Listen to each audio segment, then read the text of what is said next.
It's been a while.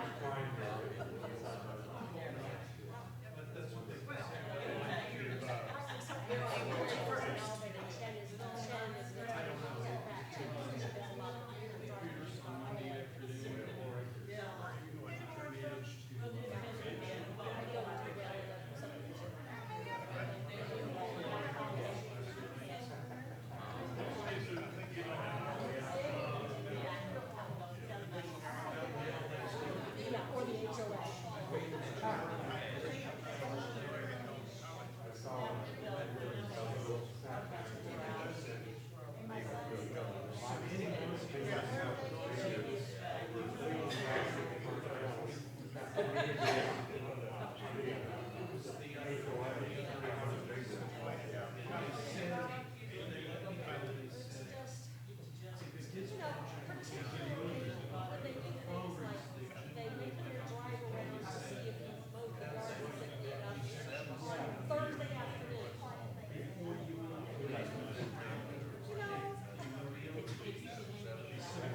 These parts of the previous week, like Thursdays. And especially when it's raining for 2 days. And then you check on Thursdays.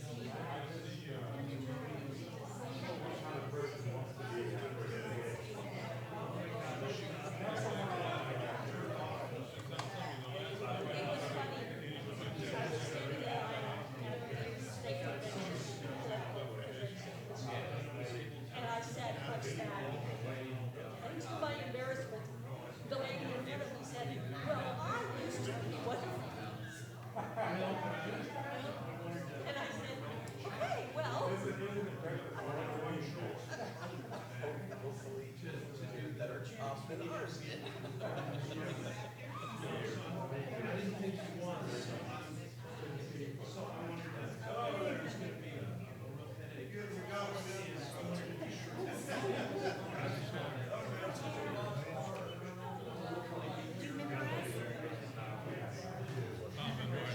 Yes, absolutely.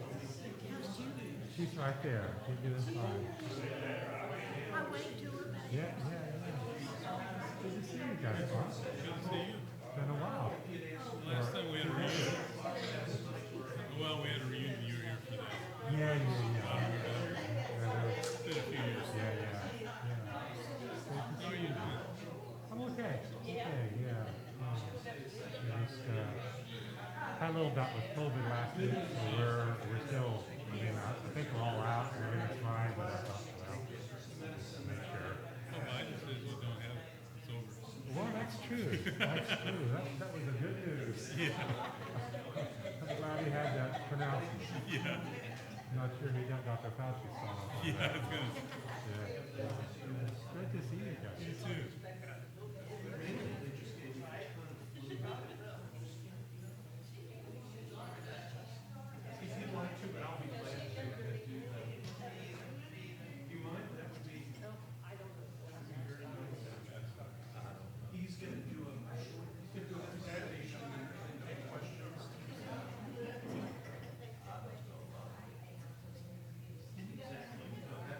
Yeah, my God.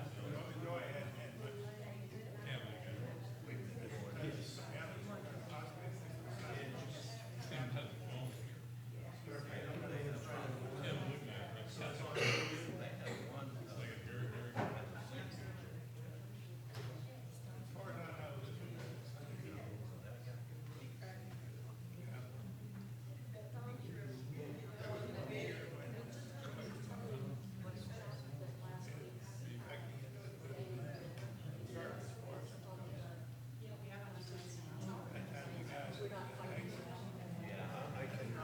It's actually the same place that you get the worship service. It's in that. Get a Facebook Live, so. The link, it's actually but it's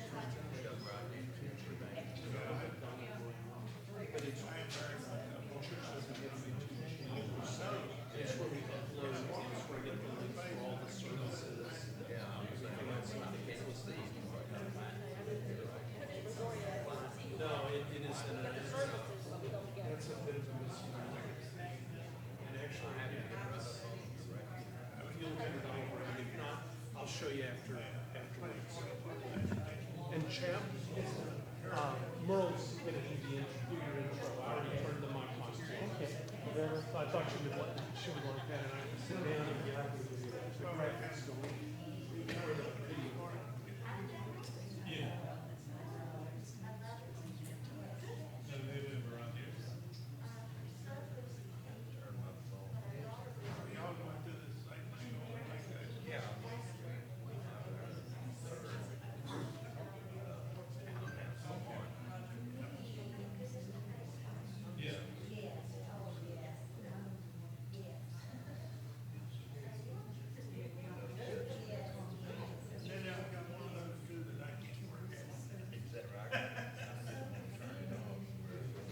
Peter comes, he always finds a place to struck me off.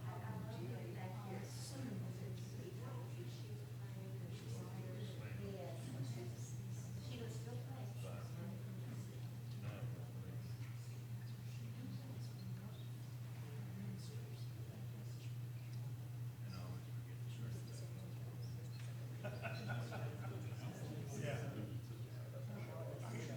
I sometimes can't remember how to turn it on. If I'm going anywhere, I'll embarrass myself, I just leave it in the car. And Merle plays whatever you're ready to roll.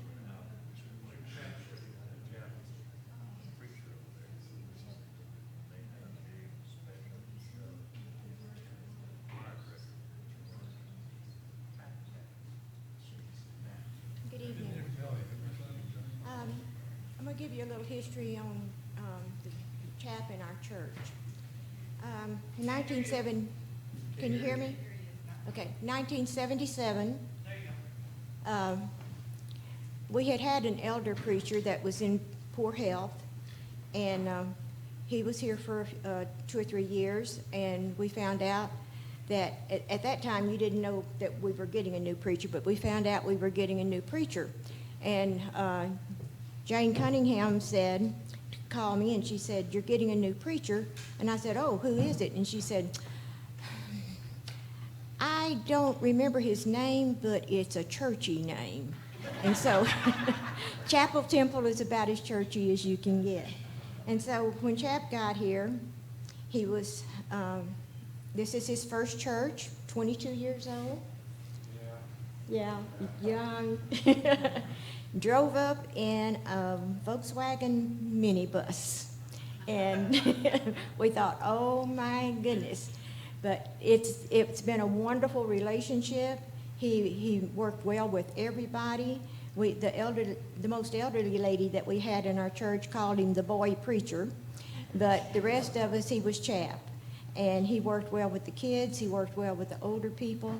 He got people involved in the church. He was a pastor. He went and visited.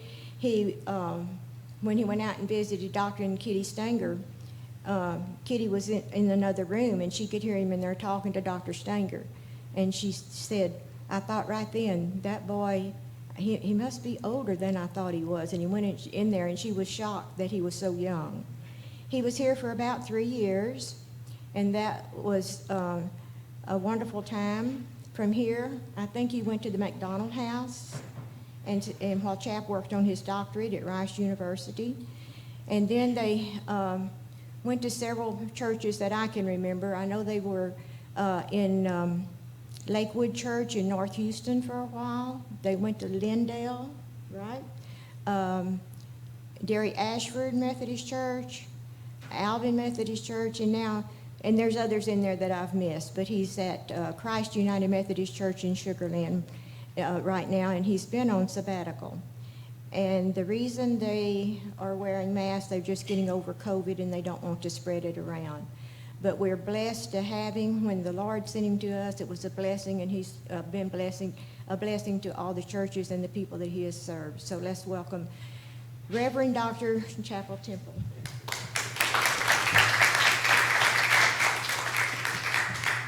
Thank you so much. And I think if I stay up here, I'll be okay with the mask down. I hope that's all right. We've actually had it last week, and we're well out of quarantine, but I just want to be very cautious for everyone on that. This is, Merle mentions this was our first church, and it's still, I think, our favorite church after 45 years of doing this work. And now I realize when she was listening to our talk that I'm that old preacher that's falling apart. But thank you for this. When I came here, the DS, I think y'all had 5 preachers in 3 years, something like that, and the DS told you I was your last chance.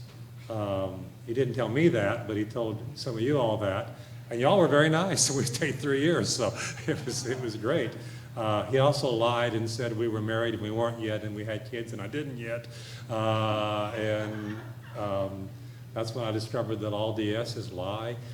Some of them feel bad about it, but they all lie. But thank you for giving me this chance to sort of come back to a very dear place and some very dear people. Let me invite us just into some prayer for a moment. Lord Jesus, we give you thanks for the testimony and the enduring witness of the First Methodist Church of Brazoria since 1836. Father, your people have been here and they have carried forth and they've kept the faith. And we pray, Father, you will continue that legacy for 100 more years and more. Thank you for the chance tonight to be all together. And we ask and we would welcome you to this place and invite you into our conversations. In the name of Christ, amen. Okay, so I want to talk just a moment about what is the Global Methodist Church and a little bit about where we are with all of that. Some of you will know that about half of the churches in our annual conference, some 297 of them now out of the 609, have been in a period of discernment over the last few months for this. We have had to date in our annual conference 80-something churches that have already voted. All but 3 voted to disaffiliate and to leave our denomination and go into the Global Methodist Church. All that is to say, and they're all different sizes.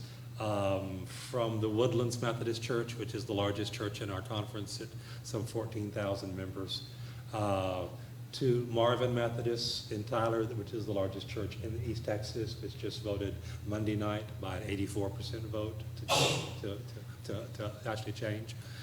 Down to some churches that have, one church had a church conference and it was a unanimous 4-0 vote. The other 12 all had COVID and they couldn't be there. So, I mean, it's all different sized churches. It's all over East Texas. It's all over this area. In our own area, Richmond Faith in our district. The church I serve, Christ Church, will vote in about 2 or 3 weeks on this. I can't tell you how that's going to come out. It's a very mixed church. But lots of folks thinking through this right now. And it raises the question of why. What has happened that has brought us to this point? And the answer is we've gotten here slowly but surely. When the United Methodist Church was formed in 1968 by the merger of the Methodist Church and the Evangelical Brethren churches, there was an idea that we would create this sort of theological big tent, theological pluralism. We would allow people to believe differing things and still be under the same umbrella. And that worked for a good while, but eventually what happened is what you would expect, that people kept sort of diverging into different ways. And so what's happened over the decades, and I will say this has been all of my ministry. I've mentioned I've been a pastor 45 years. From the very beginning, when I entered the church, I was ordained in 1975, this has been a sort of a growing issue in the church. Some people will say this is over homosexuality. That is partially true. That's a presenting issue that has come forward, but that's not really it. What is really it is, are we going to be a church which holds to particular doctrines and enforces them? Because I want to say that there's no real distinction whatsoever in the stated doctrine of United Methodist Church and what is now the Global Methodist Church. The difference comes in, are we going to enforce those doctrines? And in the United Methodist Church, we've unfortunately had difficulty doing that. So these kind of divergent pathways have led us to a place where we have been fighting and fighting over some of these same issues for more than 4 decades. And the result is that we've diverted a lot of energy, a lot of money, and a lot of attention onto things which have kept us from being more effective as the church. I've been a delegate to several general conferences. I've been privileged to do that on behalf of our conference.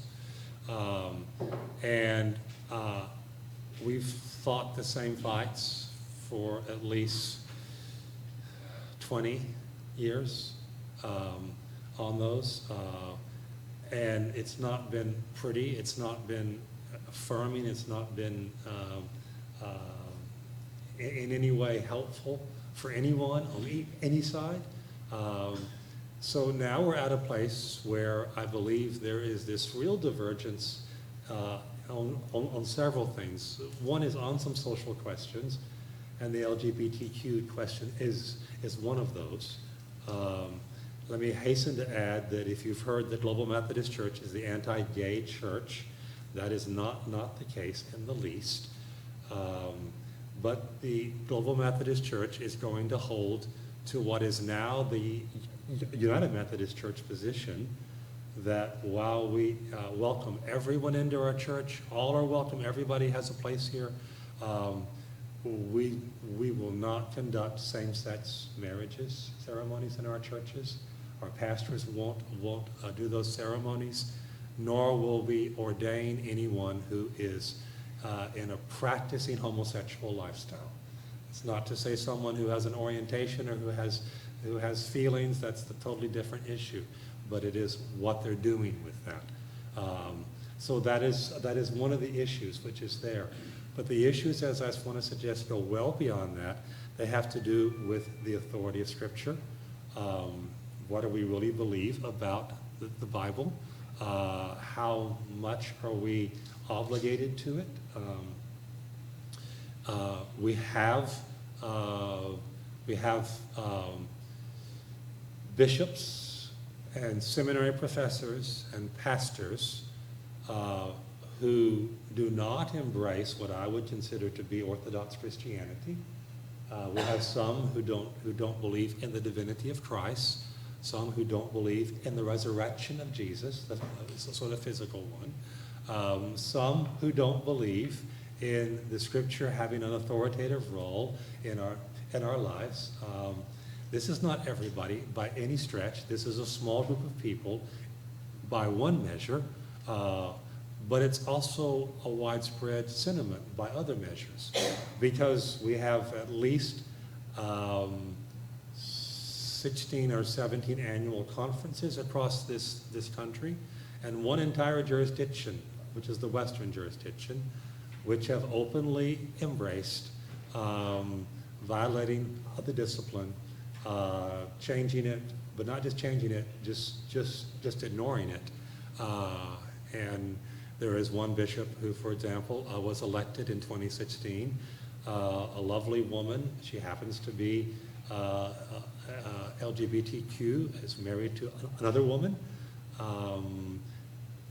Her election was not valid by the Western jurisdiction. Our judicial council ruled it out of order, but no one has held her in any sense accountable for that, because the only one who can, under our order, are the other bishops in the Western jurisdiction who all happen to think she's right. So she is now the bishop in Denver, an open, partnered gay woman. serving as a Methodist bishop. And of course, bishops are bishops of the whole church. So that impacts us as well. All this, we thought we had some solutions to. Before the 2020 General Conference, there was a plan to sort of bring us to some places where we could peacefully kind of separate into two different groups. And then COVID came and the conference wasn't held. The conference was postponed to 2021, and then it was postponed once again to 2022. And then this year, despite the fact that everything's happening in the world, and even our United Methodist Women's Group had an international conference. The Episcopalians had one, Lutherans had one, Presbyterians had one. Our general conference would not meet this year and is not going to meet until 2024. And the reason for that, I will just tell you, I believe, is that they did not want to meet because they did not want to have this conversation and have this possibility. And so, given that, after that announcement, on May the 1st, a new denomination was officially formed. It's called Global Methodist Church. And let me just tell you up front, I've been involved in it. I've been a part of its formation. I've been privileged to sort of work with its people. And I believe it is a very faithful expression of the Wesleyan Methodist faith. It has formed, and so now churches have been given the opportunity to change their affiliation from that of the UMC to the GMC. This is what faces you all as a congregation, is that choice. Originally, it was hoped that annual conferences might be able to make those decisions on behalf of their conference, and then congregations which wished to go in the other direction could then do so. Our Judicial Council ruled that out of order, and what that did was to put it on the back of every local church again, rather than the annual conference. But within our annual conference, as I said, roughly half of the churches right now are in discernment on this. We have formed a provisional Eastern Texas Annual Conference of the Global Methodist Church, which congregations from our conference, which leave UMC, will become a part of as of January 1. What is the thrust of this Global Methodist Church? Well, it is one that is, first of all, doctrinally centered.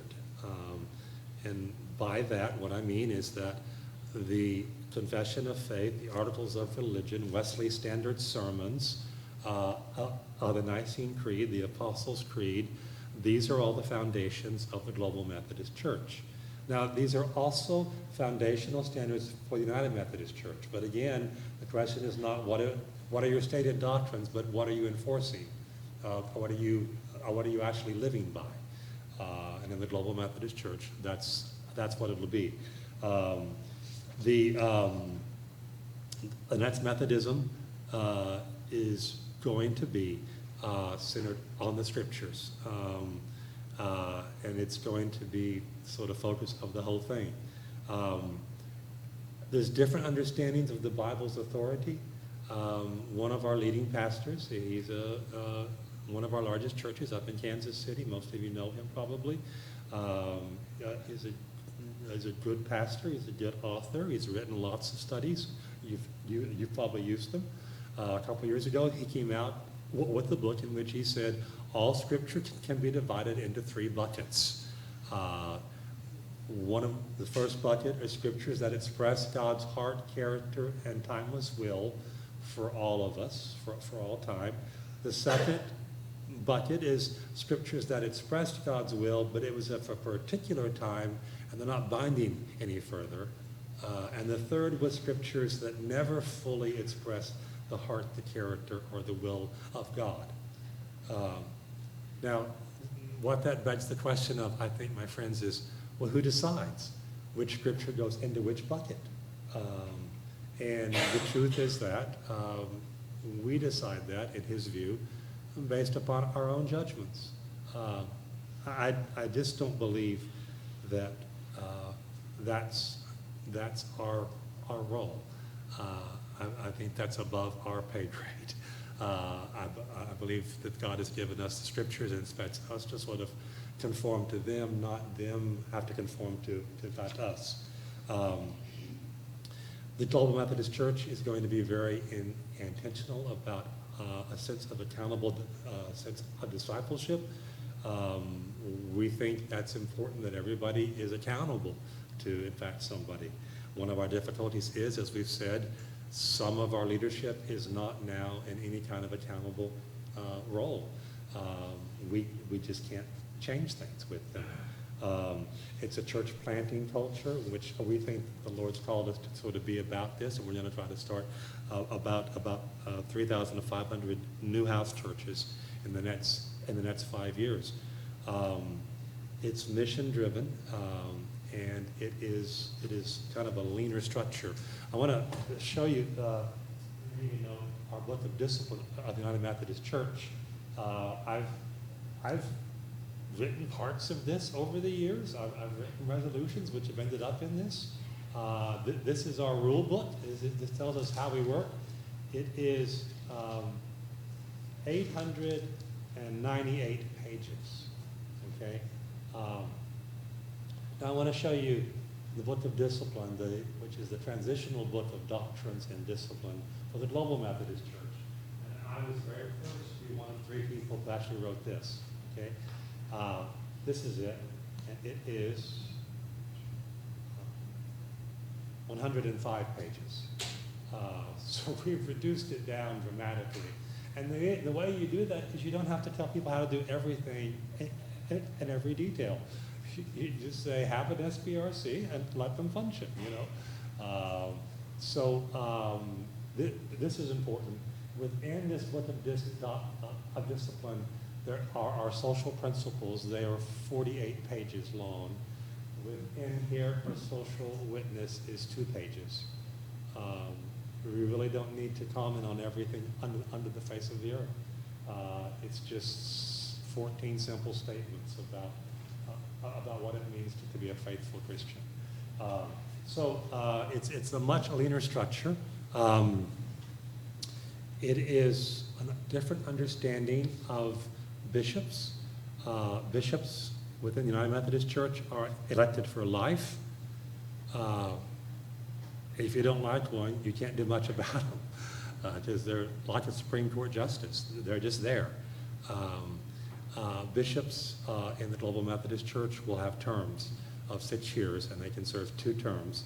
And then after that, if they haven't retired yet, then they have to go back or they get to go back and actually serve a church. We think that's a better way to kind of hold folks accountable. It's a much faster ordination process. When I came through many years ago, it was fairly complex. Now it is the most Byzantine process possible that takes a long time and a lot of effort and money. When I came through, they did not do psychological testing, which explains a lot, I'm sure, for some of you. I don't wonder he was crazy. Now, of course, that's a requirement. So we have simplified the ordination process. When I came through, you could pick a seminary. Now you have to be at a seminary that's on an approved list, and the default setting is to go to one of the 13 Methodist seminaries which are in need of students, rather than perhaps a seminary that would better meet your needs. So that is kind of it. Right now, local pastors are sort of second-class clergy within the Global Methodist Church. They will be ordained as deacons, and we'll bring them into the whole process faster. And the last thing I would tell you about is that this is a local church-focused movement. The apportionments that we all love and pay in United Methodist Church are top-down. The church bureaucracy tells us how much we owe. In the Global Methodist Church, it's the other way. Every local church will report how much they have received, and they'll send in, by their calculations, what the percentage is of it. Right now, the proportion of a local church's budget that goes to the general church, or global church, or the worldwide church in the UMC is around 3 to 3.5% of your budget. In the Global Methodist Church, it is capped at no more than 1.5%. The amount for the local conference apportionments right now varies in churches from 7 to 10% of your annual budget and of your offerings. In the Global Methodist Church, that is capped at no more than 5%, and is probably closer to actually 3%. So we think we can do this by having a far leaner structure, no huge boards and agencies, no kinds of church bureaucracies to have to maintain, and we go from there. One other thing to tell you is that within the United Methodist Church, we have had a guaranteed appointment. If you're a clergy and you haven't done something to absolutely disgrace yourself, you are guaranteed a job. I don't know of any other occupation in the world where that's the case. In the Global Methodist Church, you're not guaranteed an appointment. If you're ineffective, if you're incompetent, if you're just lazy, you're not going to be able to sort of keep a church going. And we think that's a better way to sort of handle it. There's also one last thing, I said that 3 times now. There is no trust clause. And the trust clause is the part of our documents by which every church, such as this one, does not own its own facility. You hold it in trust for the denomination. So if you want to leave, if you want to do something, if you want to sell it, you can't do it without the permission of the annual conference and the denomination. Now, it's an interesting thing to sort of ask, because I know that this church, founded in 1836, well predates the formation of the Texas Annual Conference. But you still have a trust clause. And in the Global Methodist Church, there is no trust clause. Every local church owns its own property, free and clear, and can handle it as they wish. Okay, so that's what I want to say. Oh, yeah, yes. And then in terms of appointments, how does that work? Well, it can work the same way largely as it works now if you wanted to. If a church says, you know what, just send us somebody, then the Global Methodist Church will. But if you want to be involved more, every church will have the opportunity to say, we'd like input on who our next pastor is going to be. Would you consider this name and put them on the list? And they will. The bishop and the cabinet will then give you like 5 names and say, please look over these, see if any of these seem to be a good fit for you. And the local church has far more say in who their pastors are than under the current system. We have now what is called consultation. But I think most of you know that consultation sometimes consists in the DS coming and saying, here's who your new pastor is going to be, and he's in the car waiting, and I'll bring him in now. That's not really consultation. That's just information, you know. So, okay, so I think that's kind of the highlights. Let me see what kind of questions I can answer for you, and we'll go from there, okay? If you want to know more, by the way, you can go to globalmethodist.org, O-R-G, and you'll find the website for the new denomination. You can go to ETX GMC, Eastern Texas GMC, and you'll find the website for the new annual conference. And those will give you more information on these things. There's brochures to download. There's a comparison chart you can use. And I apologize for not having those for you tonight. I didn't get that done before I left the office today. So, okay, what kind of questions do we have? Yes, please, yes. So Global Methodist, Global Methodist.org is for the denomination, globalmethodist.org, and ETX, Eastern Texas, GMC, ETX GMC for the Eastern Texas Provisional Conference for the new Global Methodist Church. And by the way, some people worry about this. I want to say that that the pastors' pension programs are going to be administered by the same Board of Pensions, Westpath. We already have an agreement with them, and so pastors, for example, that come into the Global Methodist Church on January 1, their pension will simply transfer from the UMC into the GMC, and it's actually a slightly better pension program. Hospitalization benefits will also be there. Those will come through Westpath as well as a national program called Health Flex. About 2/3 of our annual conferences are now using it. It is what our annual conference, Texas annual conference, will be moving to in the next year to 2 years. It is a little more expensive on the premiums than our current system. That is because our current system, we are self-employed, or we're self-insured. We subsidize it by 70%. We put about $2 or $3 million a year into it out of the conference funds. That is not sustainable. That's why it's going to be changing as well. But I will say that the increase in the health insurance cost for clergy is going to be more than amply balanced out by the overall decrease in the apportionments. So it's a little bit of both. Okay? All right. What other questions do we have? Yes, sir.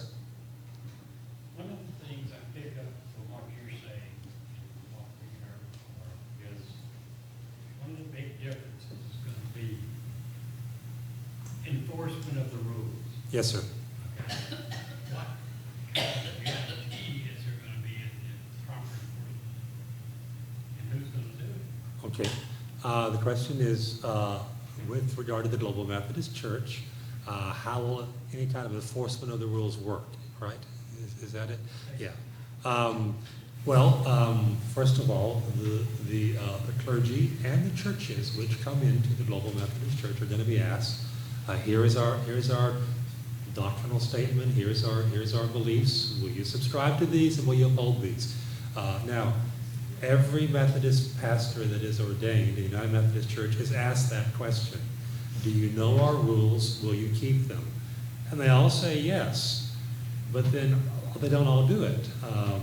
So within the Global Methodist Church, there is an enforcement mechanism already in place, which is that if a pastor, for example, begins teaching doctrines contrary to our doctrines, then they will be asked to come before the annual conference leadership. They'll be given opportunities to sort of explain what they're saying and what they're doing.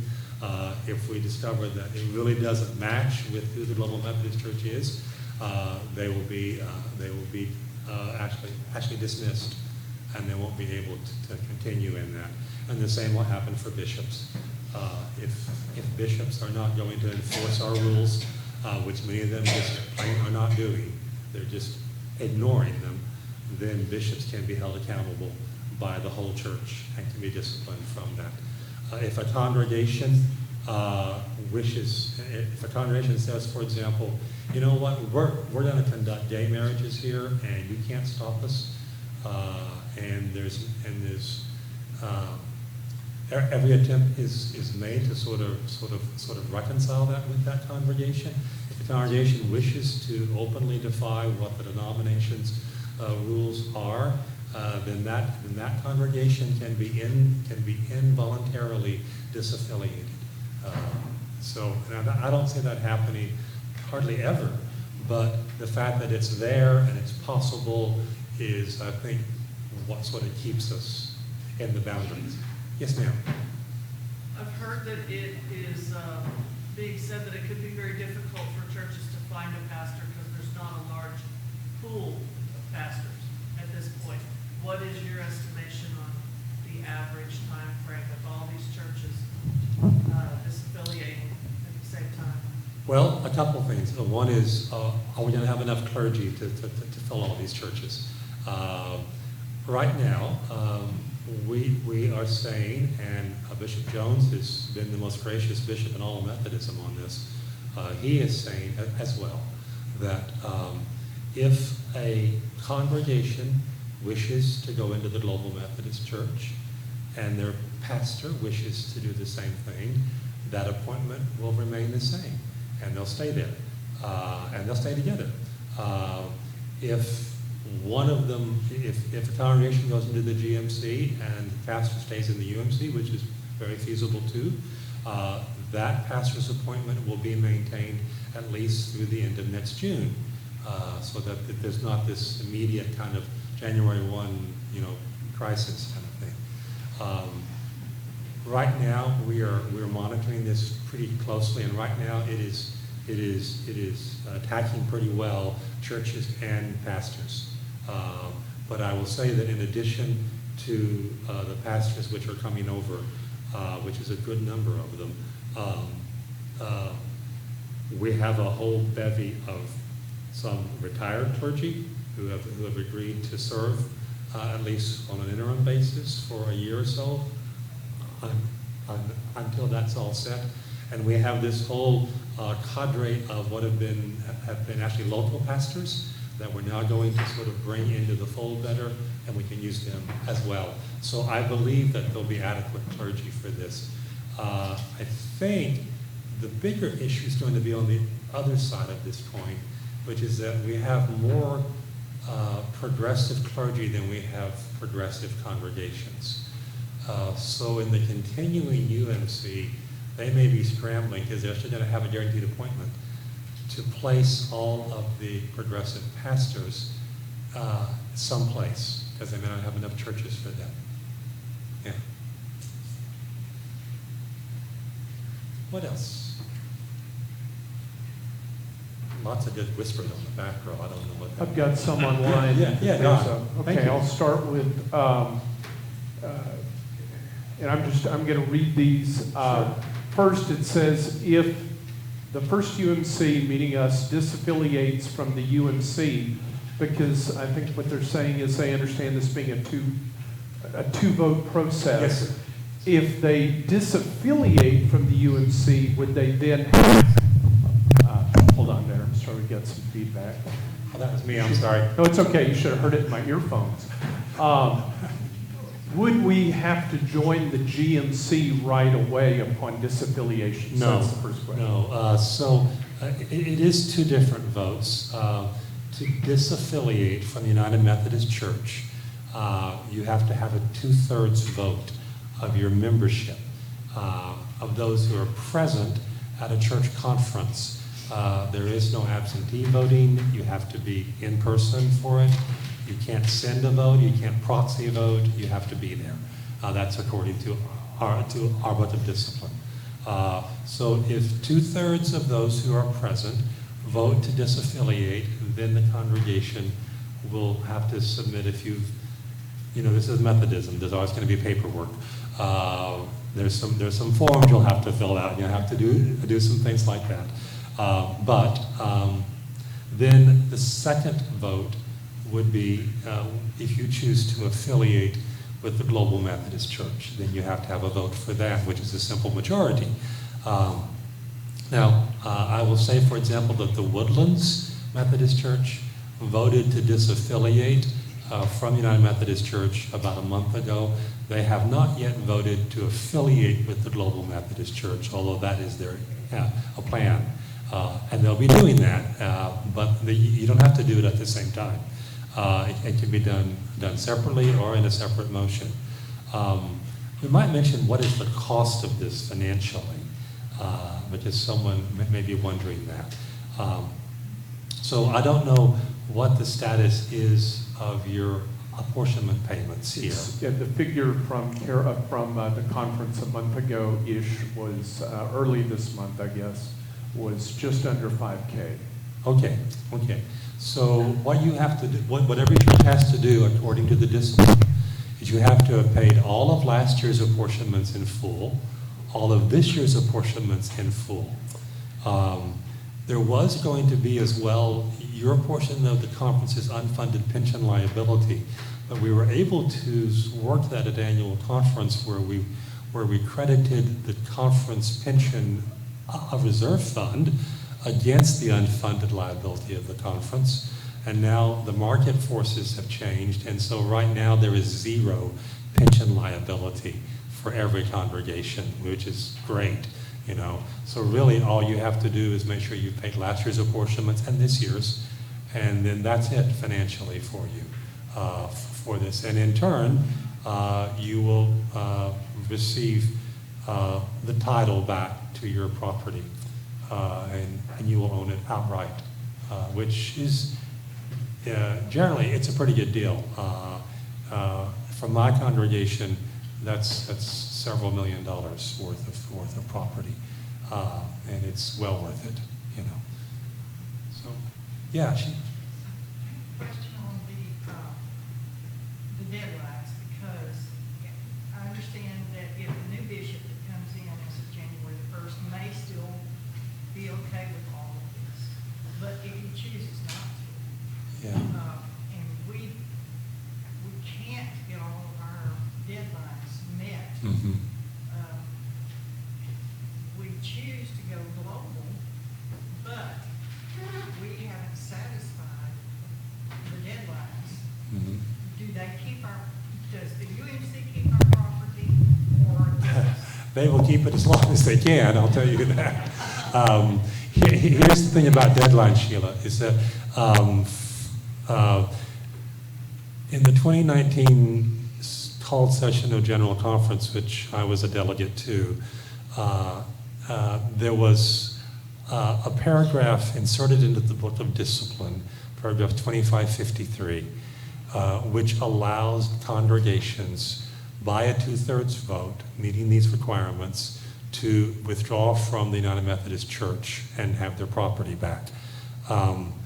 That provision expires at the end of next calendar year, December 31st, actually 2023. There is no provision beyond that. The General Conference does not meet again until 2024 now, so there's no possibility of a provision being enacted. And according to that, it also has to be approved by the annual conference. So there are two opportunities for the annual conference to actually have its approval. The first is December 3rd at a special called session this year. To do that, you have to have filed for it by November 10th. So you have until the 10th of November to have a church conference and to have voted. That's really all you have to do. And if so, then you can be brought at December 3rd. If you do not do it then I'm going to say you should be able to do it at the annual conference next May, because this provision would still be in effect. Our conference has principles of disaffiliation, which they passed in August of 2020, which lay this all out. Those principles were proposed by our conference board of trustees, and they were passed by the annual conference. So when a new bishop comes January 1, they will not necessarily be able to change those principles of disaffiliation prior to the annual conference. However, what we've seen across the connection, across the rest of the denomination, is that bishops can do what they want to do So even if they can't change that, they can slow walk it, they can delay it, the bishop in Louisiana has refused to have any disaffiliation conferences this year, period. She doesn't really have that right, but she's the bishop and she's done it. They can add things. The bishop in Baltimore, Washington, has decided that in addition to the apportionment payments and any unfunded liability, any church which wishes to leave must pay the annual conference 50% of the value of all their assets. Can you imagine that? I mean, that's just extortion, really. And in Louisiana, that bishop, who may well be our next bishop, has even gone to the degree of saying, if a church leaves the United Methodist Church, they must turn in all of their hymnals. To me, that's outrageous. You bought the books. Cokesbury took the money. They don't care where it came from. They're happy to sell their books to anybody, and they're your hymnals. You don't have to turn in a hymnal. But that's the kind of level of sort of pettiness. And so here's what I say is that I believe it's possible that that a church would be able to leave at annual conference next May. But I do not know it for sure. And so if there is and one of the other things that we don't know is what happens with the unfunded pension liability that is reset every quarter according to the market. It'll be reset October 1st. I don't think it's going to change then, but you wait until January 1st or until April 1st, things might change on that. You may end up owing money. So I would say that if you have any inclination that we really would want to be in the Global Methodist Church, that's a better fit for us as a denomination, you would do better to try to get it done this fall and to be ready for the December 3rd vote. We anticipate having 130, maybe to 150 congregations come out in December and form the nucleus of the new annual conference. So you'd be in some good company if you chose to do that. Okay, what else? Yes, ma'am. Well, we keep hearing 40 days between these days and Yeah. then November 3rd. Yeah, well, the cabinet, the superintendents, came up with a period of discernment that they wanted every church to follow, and they recommended 40 days. It's not a requirement. You don't have to have had 40 days.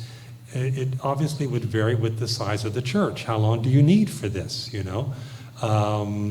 So, and because you're in the Southwest District, I think Tony is a little more workable than some other DSs are. And if you said to him, you know, we've been talking about this for a good while and we're ready to vote, he would arrange that for you.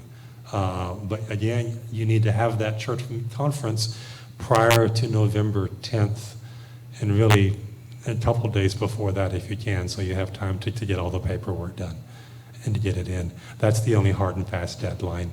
If you've been thinking about this for a while and you're talking about it now, and you've had these meetings, I think your discernment process would be adequate.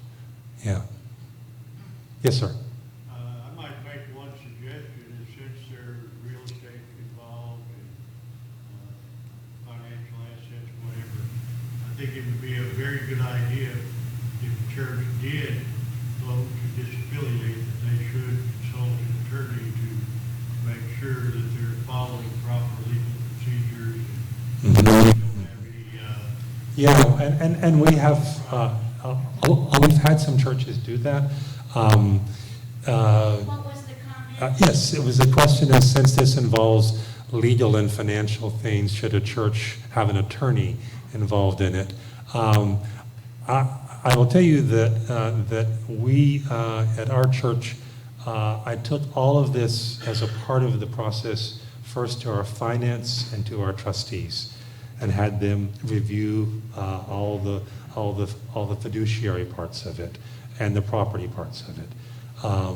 They have signed off on it for us. I had a Jeremiah 29 task force that was formed that has been working on getting this material and informing our church on this. Some churches have chosen to have an attorney. I will say I don't think it is necessary because everything is spelled out pretty clearly in the conference principles and in the book of discipline. If you follow those, then I think you're absolutely fine. There's a legal firm, Dan Dalton in Missouri, that has been selling their services to Methodist churches across the country. I don't think I would go anywhere near them because I think they are just trying to ambulance chase Methodist churches, you know. But if you have an attorney within this church or in the community that you trust, it's certainly not untoward to ask them to review this pro bono for you and just have a gander at it, or even pay them if they want that, you know. It can be money well spent, yeah. What else? Yeah, Don, you have another question back there, I think. Well, I can wait. Whoever has one in the back, go ahead first if you want. No, go ahead. Okay, this is another online one, and I'm going to read directly. It says, as of this morning's bulletin, I think they're referring to Sunday unless we're doing something special on Wednesdays that I'm not aware of. But as of this morning's bulletin, Brazoria UMC is 10% in arrears for the annual budget. If this goes to vote, it's likely that some people will leave the church. Does the GMC, it looks like there's two questions here, I'm sorry, two parts. Does the GMC have the resources to support this church, and can they assure us there will be a pastor? Okay. First of all, I would say if I would kill for your 10% behind the budget at this point, because we're farther behind than just 10%. It's not unusual. Please don't kill. Yeah. That's in the scripture somewhere. That is in the scriptures, thank you. It is not unusual for churches to be behind by 10% or more at this time of the year. September is the worst month for most churches in terms of their giving. You think it's going to be August, but then it always sneaks up, and it's actually the following month. Does the GMC have resources? It has some, yes. I would say that the GMC has already said that any church which comes into it which is in financial duress can apply for a waiver from any apportionments for the first 2 years, and it'll be automatically granted. So I think, you know, that would be one way in which the GMC could be helpful to you on that. And again, with regard to a pastor, yes, I think we will have a pastor for you. Well, actually, I hope your pastor right now is going to still be here in January. Are you retiring in January? I'm going UMC, or staying UMC, I'm sorry. Yeah. You can stay UMC as the pastor here if it goes GMC up until the end of June. That's according to our bishop and according to the GMC. If the congregation wants you to, I guess. That's the other thought we ought to say. Yeah, and if you want to. Yeah. Okay, what else? Does this all sound like craziness to you, or does it seem like this may be something the Lord's doing? Yes, sir. Well, I'll speak for myself. I thought we did a pretty good job of explaining things. Thank you, Roger Lee. I appreciate that. Yes, ma'am. Back to this, when a pastor or church is not following the rules, you would only do this annually at an annual conference The question is, if a pastor of the church is not following the rules, do you have to wait until the next conference in order to have a change? And no, that's not true. This is a hard thing to say because I don't want us to sound like we're just about rules and throwing people out, but we are about holding people, yes, as accountable as they can be to the vows that they've made. And if someone is not keeping their vows, is not keeping the rules, well, then I think that'll fairly quickly come to the front, and it'll be dealt with, and likewise, without a guaranteed appointment, if someone says, you know what, I don't care what you say, I think this, and I'm just going to do this, we may have to say, well, then you're going to have to do it somewhere else, because you can't do it here, Yeah. Is anybody anxious about the LGBTQ question? Did we solve that enough for you? Somebody asked me, well, what about having a gay choir director? And I said, a lot of churches, any kind of choir director is great. If you can just get somebody up there doing it, No, the sort of decisions about local church staff stays as it is now with that local church. You hire who you want to hire. And again, everyone is welcome in the church. I have gay members in my church right now. They know how we feel, and they're okay with that, because I don't make a deal out of it. I don't ever single anybody out. I don't ever say someone isn't welcome. Everybody is welcome. But I will say, if somebody asks, what do you think of this? I will say, I don't believe that is God's intentional will for his children. That's the best I can say with it, Yes, ma'am. Is there somewhere online that a copy of that? Yes, so if you go to theglobalmethodist.org, you will find under the resources, you can download this whole transitional book of doctrines and discipline and can print it out. Again, 105 pages, I think. And that'll get it for you, yeah. I might also mention there's also a youth catechism, which Yes. would be very useful for people Thank to you. look at. I think it's only about 15 pages, something like that. Thank you so much, yes. So doctrine is important. Doctrine is who we are. It's what we believe. It's what forms the consensus of our community. That's the first reason why the name of the new book is the Transitional Book of Doctrines and Discipline, rather than just discipline. That's what it used to be called, until it just became kind of a rule book. So doctrine is important, and as a part of that, the Global Methodist Church has developed a new catechism, which is a kind of a question-answer format that sort of gives you what does the Christian faith really say.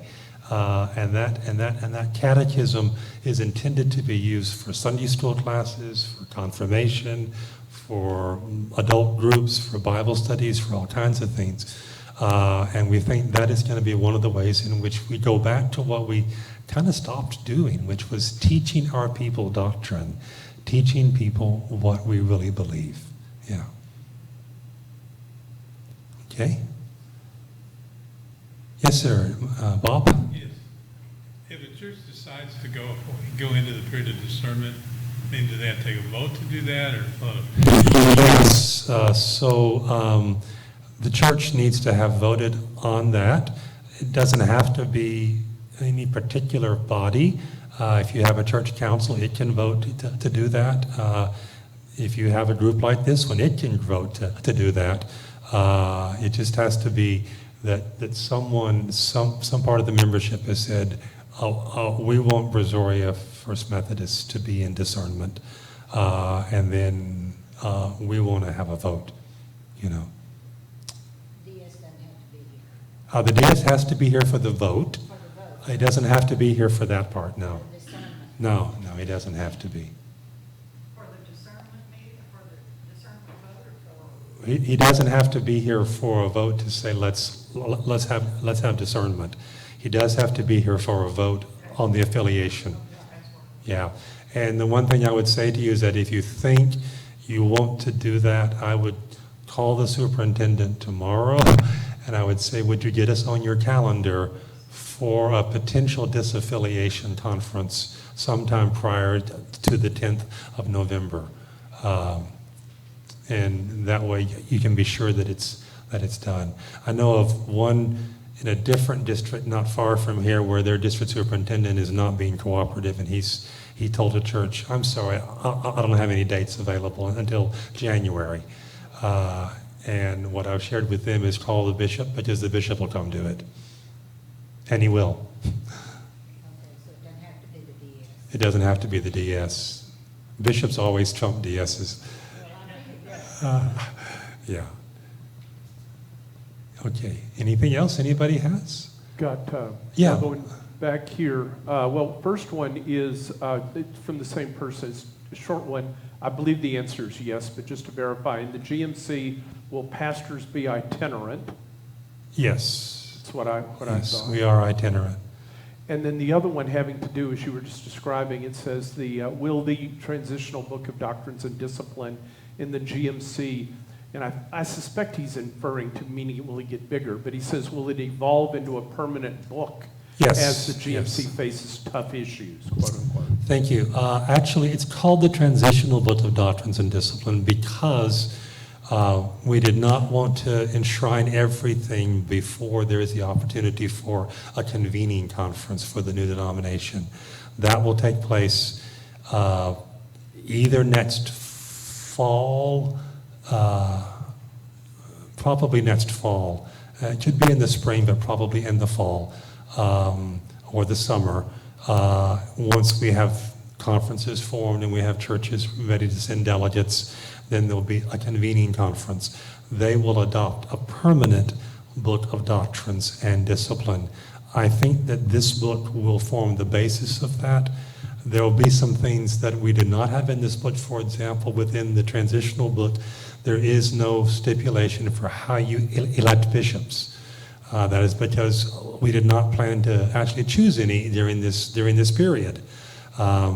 But we will obviously once we're constituted, fully with a convening conference. So there will be other proposals coming to it. It will enlarge, yes. Will it and swell up to the 900 pages? No.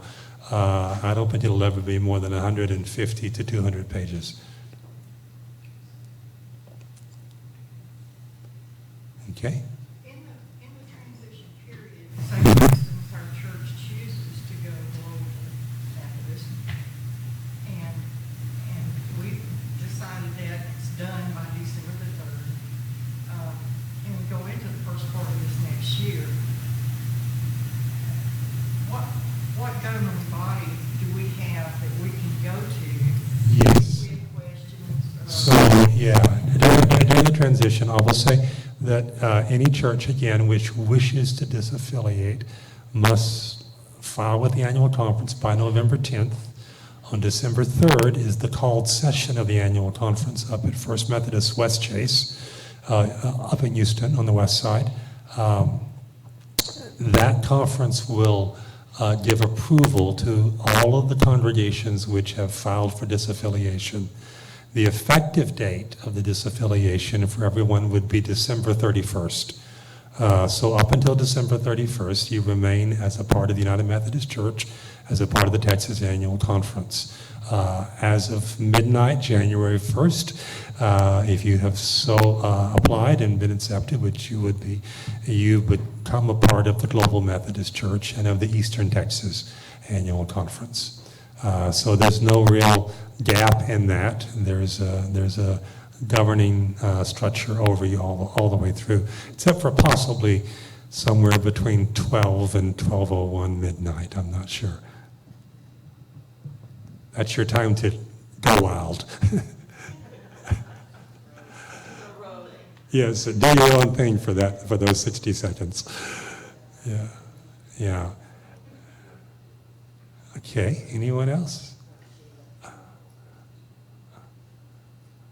So I hope this is helpful to you to just give you a little bit of this. And let me close by just saying one thing, which is that, as I mentioned, I've been a United Methodist pastor all of my life, all of my adult life since I was 22. This has been the church that I have served and loved. This is not an easy thing for me to step away from. And I want you to understand, I don't do so with any malice in my heart towards the United Methodist Church. I do it with a great sadness, and with a sense that I'm not so much leaving the United Methodist Church as the United Methodist Church has left me. It moved away from its original moorings that were part of why I came into it. Maybe it was some of the reasons why each of you did as well. So here's the irony of it to me, is that if you're happy in the United Methodist Church right now, then you probably need to leave it and join the Global Methodist Church in order to have the most similar thing that you have now, but without some of the dysfunctions. The United Methodist Church will become more progressive.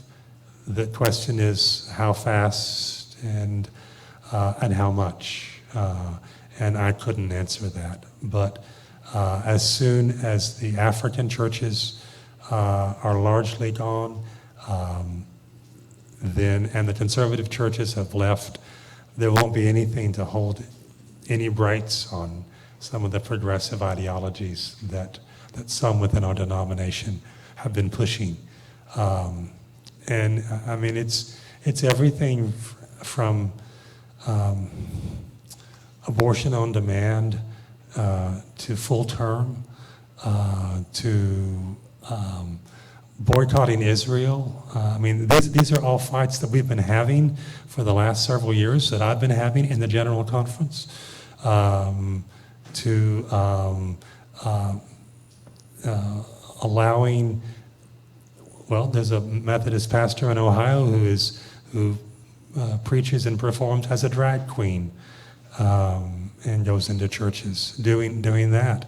I mean, this is what's there, and we say, well, those are just isolated illustrations.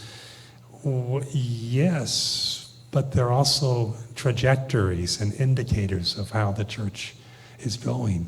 The Global Methodist Church genuinely is global. I mean, when I was working on this for the last two and a half years, I was in weekly Zoom meetings, and I had to be on it at 6 o'clock in the morning because the people in Moscow were not on it until almost midnight, and the people in the Philippines were on it in the early. I mean, it's crazy, but this is a global movement, and I'm so pleased for that.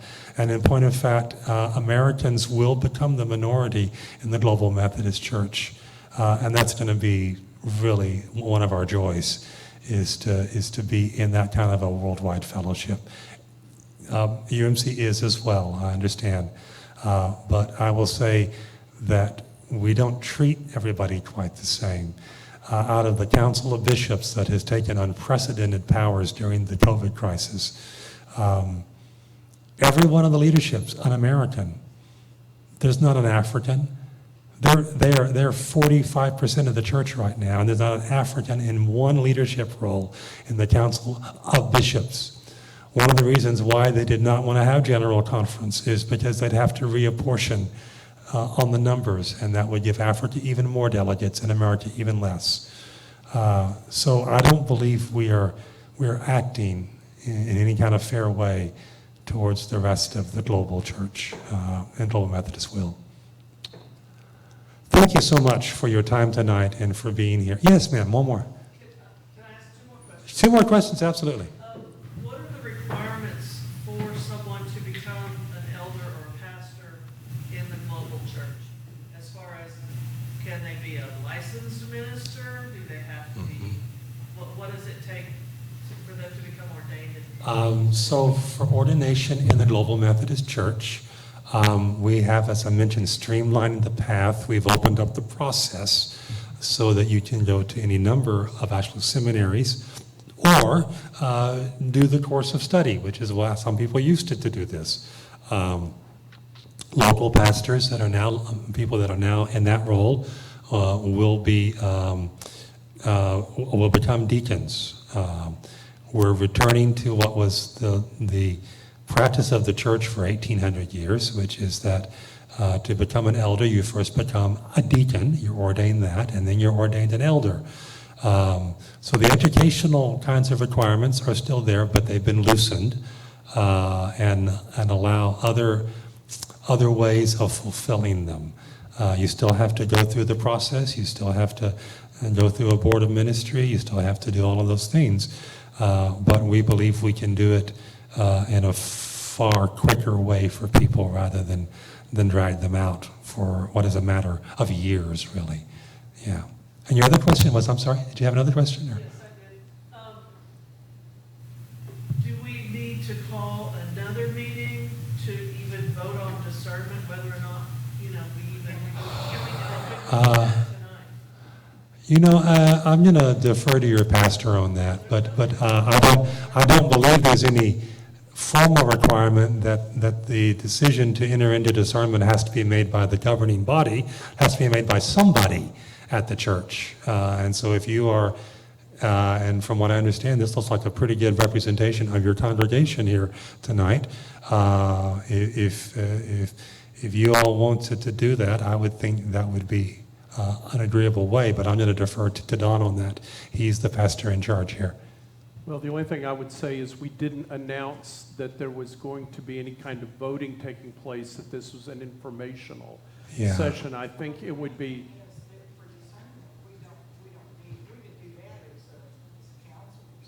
Like I said, it's just, I think the meeting to do it should at least be announced to the congregation. I mean, if ahead of time, I think that would only be appropriate. We certainly didn't announce that we were going to do this tonight,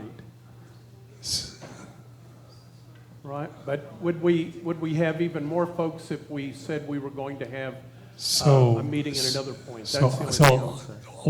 What I can suggest to you is that perhaps if you have an email system to inform the membership, you send out an email and you say, you know what, right after church this Sunday, there'll be a quick vote of the church council or of the membership, whichever way you want to do it, to entertain a motion to enter into discernment. And if you do that and you have that motion passed, simple majority, then I think you're fine. Like I said, my only point was that I think we need to at least announce that that's the intention of the meeting. I would agree with you, Brother Don. I think that's right. Does somebody have one over here? Yeah, yes. There was a lady that had her hand up over here. Someone else have a question? Was there one more? I thought I saw a hand. Oh, yes, ma'am. Yeah. I was curious about the house churches and how would those be set up and who would there be a pastor over that house church? Or That's a really good question. So how will the house churches work? And I can't tell you, actually. I do know what we're looking at doing is just trying to figure out ways in which we can get Methodist preaching points up as many places as possible. And for a lot of people, that's a house church. That's somebody inviting their neighbors or their friends, and maybe 10, 15 people come, and we send out the pastor or send out a certified lay minister or a local pastor or someone else to sort of go out and meet with them and let that become the nucleus of a congregation. Yes, sir. I've been involved in some house churches in the past, Methodist, not Methodist, okay? But the way they were normally run was it was generally a lay person Yes, sir. who ran. Yeah. They actually organized it and ran it. I mean, it wasn't, Yeah. So, I think that's always possible that it's a lay person that's doing it. I will tell you of one of our churches in the northern part of the metro area had their vote, and they received 63% in favor of disaffiliation, which did not meet the required 2/3. That's really the worst of all scenarios, because now you have roughly 2/3 of the church who wants to leave, but the other third is not going to, give them that possibility. Within a day of that vote, Almost all the staff had resigned. The pastors had announced that they were retiring or were leaving. The church dropped 50% of their income, and they've already announced that they've formed a house church that is meeting this coming Sunday for those 2/3 people that are going to do it. I mean, that is not the way we want any of this to kind of happen. But it is to say that, you know, you can tell Methodist people whatever you want. Methodist people vote with their feet. And if they don't like what you're doing, then they're going to leave. Somebody said that you think if you do this vote that you'll lose members. I would say, I hope you don't. And I hope we don't lose any members if we make this decision up at my church. Because here's the truth. Nothing changes. None of our missions, none of our programs, none of our ministries, none of our relationships, none of our Sunday school classes, none of our worship services, none of that has to change. None of it. So if somebody is okay with where you are right now, they should still be okay with you, even if you change the sort of name on the door. And I will point out to Brazoria, it would not be the first time you've changed the name of your congregation. It's been many things, including Brazoria Methodist Episcopal Church, Brazoria Methodist Episcopal Church South Church, Brazoria Methodist Church, and Brazoria UMC. So you've weathered this before. Okay. Yeah. I think we probably should quit. I know some people needed an earlier evening, but thank you so much for your time and indulgence. Please feel free to call me or email me. I'm happy to respond to anything I possibly can. I'm at christchurchsl.sugarland.org, and the guy with the funny church name. Okay. Amen. Thank you, guys. Thank you, Chap. Yeah. Good.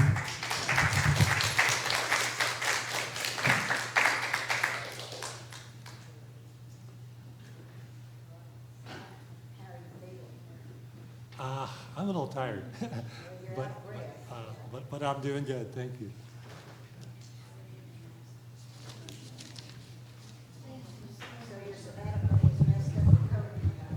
No, it really wasn't.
church before Sunday? Before Sunday? It'll be tough. I mean, I guess I can have everybody here. Does it need to be before Sunday? Well, they want me to vote. Well, but we wouldn't have a vote until, if we have this after church Sunday, you would be a member. You know, if we need to, I can call everybody back in and we can do There's that. dead roaches around here. If Does we're gonna everybody have, have to be here? well, we ideally, if we've got people here, we would, we'd call Yeah, people. I'm good with, can you send out an email for Sunday after church? Well, I'd actually say Wendy has the whole email list, and But she's not gonna be here, is she? I don't know that I have everybody. I'll send the list I have. Is she gone yet? Because she could go to her computer and send it. She has the official email She's list. right there. Yeah, that would, that's, I'll go get her and get her to send it to me. yeah, because I don't want to leave anybody out. I will send one on mine as well, but I don't know if mine's not official. But if it's after church, you would be fine. So, I mean, I won't leave you out. But, I mean, if we need to do it, we can. It's ideally, What though, is it to it? I ask you a couple of questions. What church are you a member of? Baptist Church, Brigance Road. I'm just going to ask you to take the vows of membership of the United Methodist Church, and then will you support the United Methodist Church by your prayers, presence, gift, service, and witness? You say, I do. And then I ask you for joining our church. Will you support First United Methodist Church by? Yes. And that's it. And then I pronounce you to the congregation. We do it right at the end. I mean, we can do it now. I just would say if you're going to be here, we're not going to leave you out of the. I won't let you be let out of the vote. I'm not going to. Okay. I ain't going to play. I don't play games with that. Yeah, okay, well,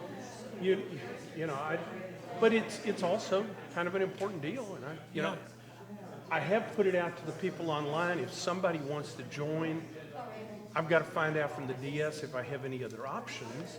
Just like 2 years ago, we couldn't have counted them as members, not members as in attendance if they weren't physically here. COVID changed that, so I don't know how. We got people that watch us, participate Yeah, in that's true. Vancouver. I doubt I'm gonna get somebody down here from Vancouver, Canada, but I've got to find out if she suddenly says I want to join. I got to find out what in the heck yeah. they'd have to do, and it may be that they couldn't join until I got here.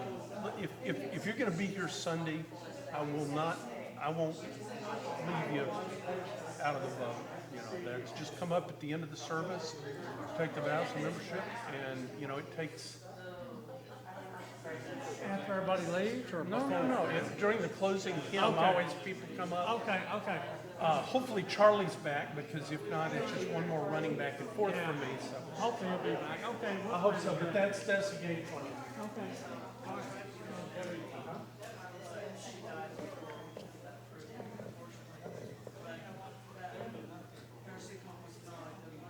And so in my opinion, they got what they turned it like.